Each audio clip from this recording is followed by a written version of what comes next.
కొనసాగదలుచుకునే. సరే పార్టీ మిత్రుడు అడిగినట్టు ఏ పార్టీలో పోతావు అని చెప్పంటే it will be known to you.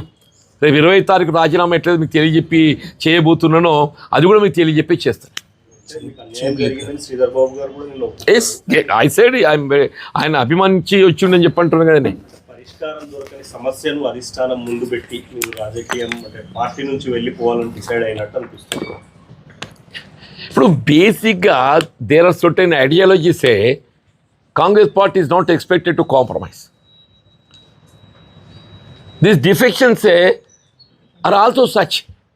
ఇది కేవలం తెలంగాణ రాష్ట్రానికే పరిమితమైన అంశం కాదు. ఇది దీని ప్రభావం ఏదితో జాతీయ స్థాయిలో రాహుల్ గాంధీ మీద పడుతుంది. దీని ప్రభావం జాతీయ స్థాయిలో రాహుల్ గాంధీ గారి మీద పడుతుంది.